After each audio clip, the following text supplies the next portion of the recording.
बिस्मिल्लाहिर्रहमानिर्रहीम। अस्सलाम वालेकुम। आज 7 अप्रैल है, दिन है जुमे का, और सबकी नजरें कौमी सलामती कमेटी के इजलास पर। लेकिन उससे पहले बंद कमरों में बड़ी अहम मुलाकातें हुई और उन मुलाकातों में बड़े अहम तरीन फैसले लिए गए। सवाल यह है कि कौमी सलामती कमेटी के इजलास में क्या फैसला सामने आ सकता है। कल जिस तरह कौमी असम्बली के इजलास से करारदाद सामने आया, उस तरह का कोई एलामिया सामने आएगा या कोई इसमें से कोई ब्रेक थ्रू होगा। लेकिन इससे पहले इस तमाम तर सूरत हाल को, तमाम तर सियासी हालात को समझने के लिए कुछ बड़ी अहम तरीन डेवलपमेंट्स हुई हैं, वो डिस्कस करना बेहद जरूरी है। जियो न्यूज ने खबर चलाई रात गए कि पीडीएम और पीडीएम के इत्तेहादियों ने पंजाब के इंतखाबात का बाइकआउट करने का फैसला किया है और ये हुक्म दिया है अपने तमाम तर जो उम्मीदवार हैं पंजाब असम्बली के कि वो अपने कागजात नामजदगी वापस लें। लेकिन रात गए मरियम औरंगजेब ने ट्वीट के जरिए इस खबर की तरदीद की कि ऐसा कोई हुक्म जारी नहीं किया गया, ऐसा कोई फैसला नहीं लिया गया और जो हमारे उम्मीदवार हैं वो उनसे कागजात नामजदगी वापस लेने का नहीं कहा गया। उसके साथ साथ फरियाल तालपुर ने भी लाहौर में डेरे डाल दिए हैं और पीपल्स पार्टी ने यह फैसला किया है कि पंजाब के जो इंतखाबात होंगे, पीपल्स पार्टी अपने इंतखाबी निशान पर खुद ये इंतखाबात लड़ेगी और जो टिकटों की तकसीम है वो आसिफ अली जरदारी खुद करेंगे। और जो अभी तक जो इब्तदाई मरहले के ऊपर इंटरव्यूज वगैरह हैं वो फरियाल तालपुर लाहौर में कर रही हैं। 90 उम्मीदवार फाइनल कर दिए गए हैं और अगले 24 से 48 घंटों में आसिफ अली जरदारी भी पाकिस्तान वापस आ जाएंगे। उसके साथ साथ अब सबसे अहम सवाल यह है कि 14 मई को पंजाब के इंतखाबात होंगे नहीं होंगे। इससे पहले एक और जो कह लें कि कार्ड खेलने की कोशिश की गई, जो एक पॉलिटिकल विक्टिमाइजेशन के लिए, सियासी मजलूमियत के लिए एक सियासी चाल चली गई कि कौमी असम्बली का इजलास बुलाकर उस इजलास से करारदाद मंजूर करवाई गई कि हम सुप्रीम कोर्ट के इस फैसले को मुस्तरद करते हैं। सुप्रीम कोर्ट का जो 3 रुकनी बेंच का फैसला है उसको तस्लीम नहीं करते। हम जो 4-3 की बहस है, जो 4 जजेस का फैसला है जिन्होंने चीफ जस्टिस का आज खुद नोटिस लेने का जो इख्तियार है उस पर एतराजात उठाए और उस आज खुद नोटिस को खारिज करने का जो उन्होंने फैसला दिया उसको तस्लीम करेंगे। काजी फाइज ईसा के फैसले को तस्लीम करेंगे और जो 6 रुकनी बेंच का फैसला है जिसने काजी फाइज ईसा का फैसला कालेदम करार दिया, उसको मुअत्तल किया, उसको भी तस्लीम नहीं करते। लेकिन इंटरेस्टिंग फैक्ट यह है कि 42 अरकान ने इस एलामिये पर, इस करारदाद के ऊपर दस्तखत किए। वैसे तो कौमी असम्बली की करारदाद की कोई आईनी और कानूनी हैसियत नहीं होती, लेकिन इंटरेस्टिंग फैक्ट यह है कि 42 अरकान जो हैं उनमें से 28 जो अरकान है 42 में से वो बराह रास्त मुंतखब होकर नहीं आए, वो रिजर्व सीट्स पर आए हैं। और उसमें से भी किसी भी वफाकी वजीर ने, किसी भी बड़ी जमात के सरबराह ने उस पर दस्तखत नहीं किया। मौलाना फजलुर रहमान के साहबजादे के दस्तखत नहीं है, बिलावल भुट्टो के दस्तखत नहीं है और शहबाज शरीफ के दस्तखत नहीं है। और जो करारदाद पास करवाई गई वो बलूचिस्तान से खालिद मक्सी साहब ने ये करारदाद पेश की और उनके पॉइंट के ऊपर ये करारदाद पास हुई। माहौल ये बनाने की कोशिश की गई है कि पंजाब के इंतखाबात से छोटे सूबों में एहसास महरूमी बढ़ेगा या उनकी जो सियासी अटैचमेंट है वफाक के साथ वो कमजोर होगी। इससे वफाक कमजोर होगा, वफाक की सालमियत कमजोर होगी। अब इतलात ये हैं कि इसी मकसद के लिए या इसी चाल के लिए कुछ मुलाकातें की गई हैं, कन्वेंस करने की कोशिश की गई है और कौमी सलामती का इजलास बुलाया गया है जिसमें तमाम मुसल्लह अफवाज के सरबराहान शिरकत करेंगे। DGISI होंगे, chairman joint chief of staff committee के सरबराह होंगे और उसके साथ साथ एयरफोर्स के सरबराह होंगे, नेवी के सरबराह होंगे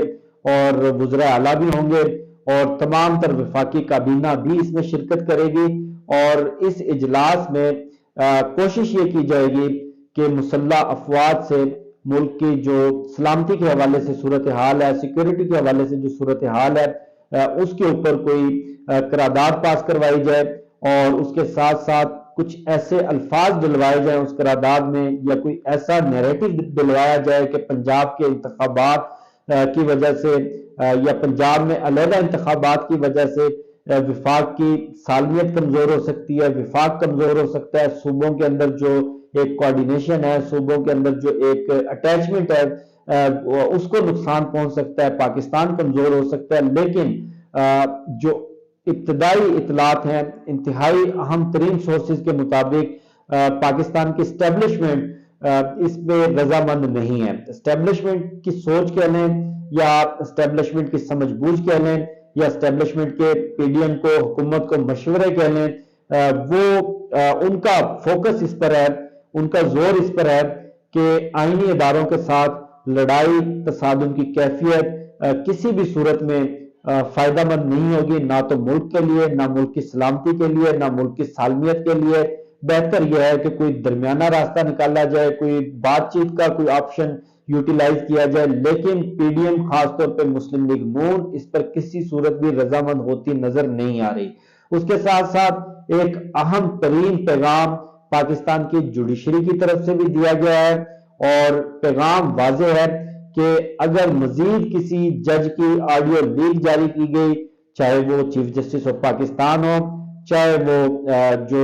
3 ججز جنہوں نے یہ فیصلہ دیا ہے، جسٹس اعجاز الحسن ہو، جسٹس منیب اختر ہو، تو اس مرتبہ کسی صورت بھی ٹالیریٹ نہیں کیا جائے گا، اس کے اوپر سخت ترین ایکشن لیا جائے گا۔ اور جو سپریم کورٹ کا حکم ہے پنجاب میں 14 مئی کو انتخابات کروانے کے حوالے سے، اس پر سختی سے عمل درآمد ہوگا۔ سپریم کورٹ اس کو خود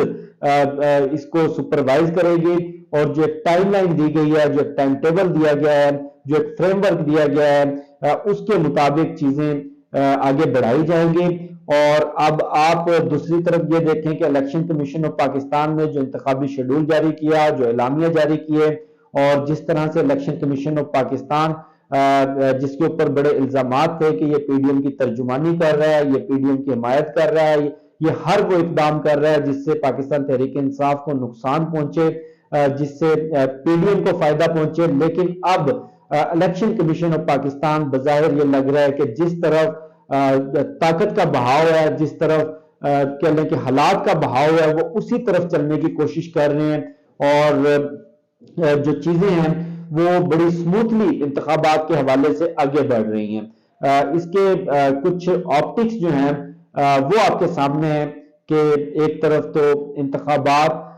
کسی صورت بھی نہ کروانے کا فیصلہ سامنے آ رہا ہے، قومی اسمبلی سے قرارداد پاس کروائی جا رہی ہے، سپریم کورٹ کے سامنے ڈٹ جانے کا، لڑ جانے کا، بھڑ جانے کا اعلان کیا جا رہا ہے۔ دوسری طرف ٹکٹوں کی تقسیم، امیدواروں کے جو انٹرویوز ہیں وہ شروع کیے جا رہے ہیں۔ اگر آپ دیکھیں کہ اگر پنجاب میں انتخابات ہوتے نظر نہ آ رہے ہوتے تو پیپلز پارٹی ٹھیک ہے امیدواروں کے انٹرویوز کرتی اور ٹکٹوں کی تقسیم کے حوالے سے فیصلے کرتی، لیکن فریال تالپور خود پنجاب میں لاہور میں جا کر ڈیرے نہ ڈالتی۔ اگر ایسا ہوتا کہ انتخابات نہ ہوتے ہوئے نظر آ رہے ہوتے تو آصف علی زرداری کسی صورت دبئی سے فوری وطن واپس پاکستان واپس آنے کا فیصلہ نہ کرتے، جو کہ اگلے 48 گھنٹوں میں پاکستان واپس آ جائیں گے۔ اگر انتخابات نہ ہوتے ہوئے نظر آ رہے ہوتے تو الیکشن کمیشن کا ایسا کوئی اعلامیہ یا الیکشن کمیشن کا انتخابی شیڈول سامنے نہ آتا۔ بہرحال جو کوششیں کی جا رہی ہیں، جس طرح سے یہ قومی اسمبلی کے اجلاس سے قرارداد پاس کروائی گئی، اگر اتنی ہی ان میں تپڑ ہوتی، اگر اتنا ہی ان میں حوصلہ ہوتا، اگر اتنا ہی ان کا دو ٹوک فیصلہ ہوتا عدلیہ سے لڑائی لڑنے کا، عدلیہ کے سامنے ڈٹ جانے کا، سپریم کورٹ سے لڑ بھڑ جانے کا، تو شہباز شریف اپنے دستخط سے